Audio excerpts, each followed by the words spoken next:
Hey everyone, it is Misty and welcome to At Home. Today we're going to be making this beautiful Kings Cross quilt. It uses our Missouri Star Rhombus ruler, so let me show you how to make it.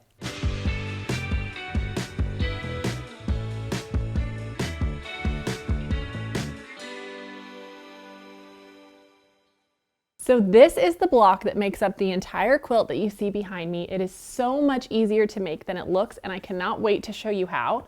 To make this quilt, you are going to need one package of fat quarters. You'll need at least 15, and I use this beautiful Bedford Park collection by Morris & Co. for FreeSpirit.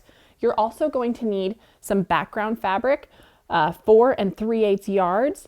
Then for your border, you need 1 5/8. That's a 6-inch border that I did here. And for your backing, I use this beautiful 108, which means you need 2 1/3 yards or 5 1/4 of regular fabric. Of course, you're also going to need our rhombus ruler. So let's get started. All right, so to begin, we are going to select our 15 fat quarters and we're going to cut them all the same way. I have one here. I'm going to go ahead and open it up and give it a good press. I just love this collection. I think it's so beautiful. So I just want to get all of my wrinkles out of here. Okay. All right, so once I have that all smooth, I move this stuff out of the way. And we are going to cut with the short side facing us. So I'm going to begin by cutting a 4-inch strip by the length of our fat quarter. And then I'm going to cut 4 2.5-inch strips.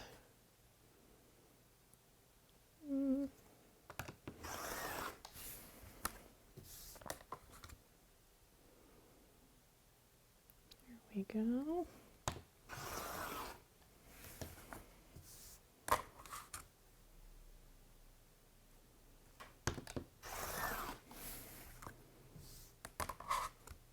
All right, so then we're gonna make our last cut here.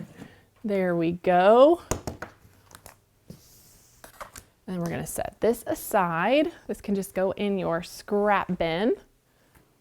And so then the next thing you wanna do is you're gonna cut your background strips.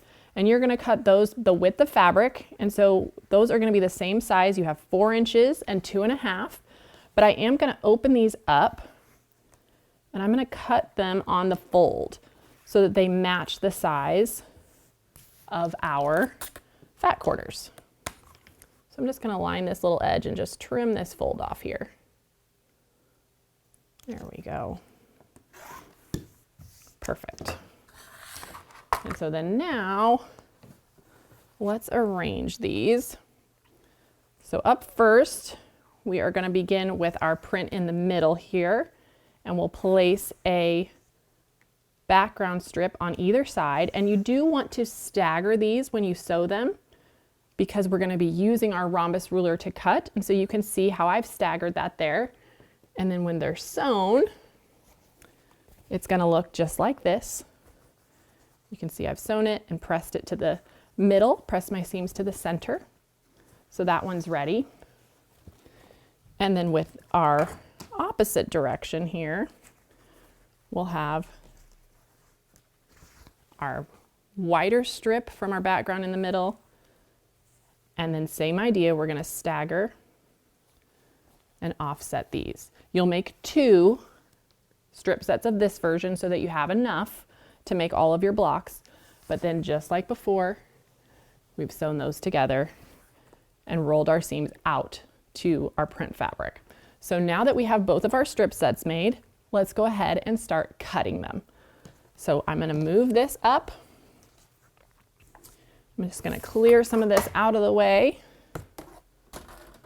because we are going to use our rhombus ruler going forward. Let me just move some of this so I know you guys can see what we're doing. And I'm going to press this so it's nice and flat.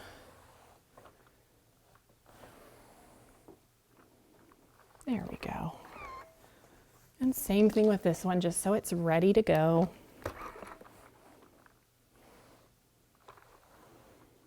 Okay. All right, so to begin with, I am going to line up the straight edges because the height of this strip set is going to match exactly with the height of my ruler.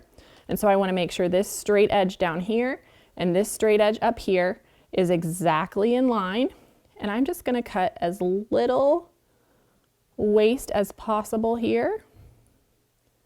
There we go, that looks pretty good. And I will slide and trim that off. And then now I'm going to measure over 4 inches. And I'm going to make sure everything's straight. And I'm just going to cut down this strip set. So there's one. I do like to turn and go ahead and notch these little edges. It just helps line everything up. So again, you'll just make sure this is all straight and cut off those little notches. And we will just continue down our strip set. And we should get 4 of our centers here.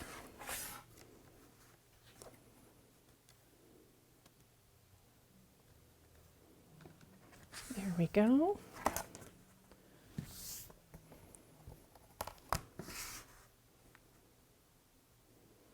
Again, checking this line and my top and bottom just to make sure everything is staying exactly where I want it. There we go. You can see I kind of do a spin and slide, kind of get like a little routine going. There we go. And one more. And if you don't stagger it, you cannot get all of the pieces that you need. There we go.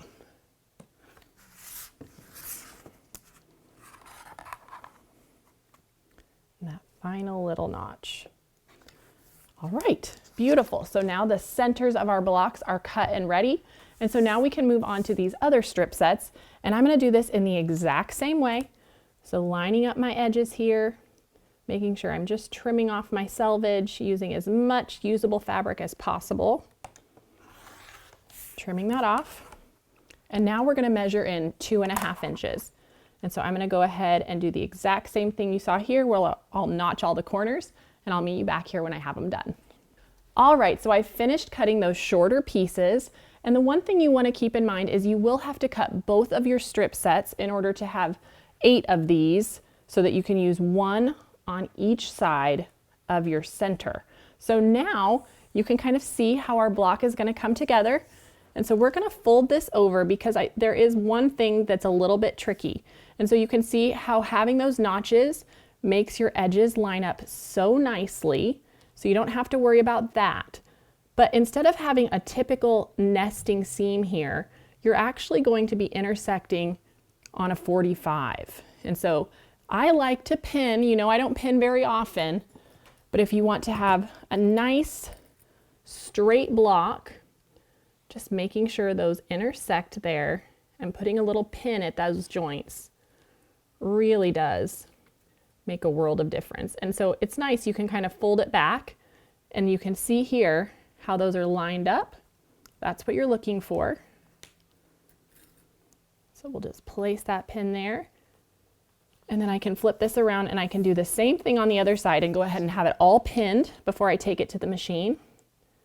Lining up my straight edge and then checking those seams. So I like to just kind of fold them back, make sure they're nesting, and pin in place. Looks great. All right, so then once I have those secured, I'm going to stitch a 1/4 inch seam on both of these sides. So let's go ahead and take it to the machine and do that. Just make sure we're all lined up at the start. And pull your pins out before you sew over them.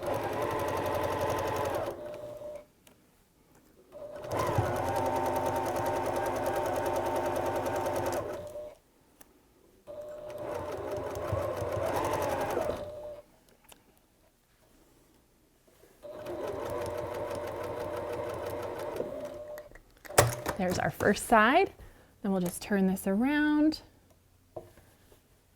and go right down the other side as well.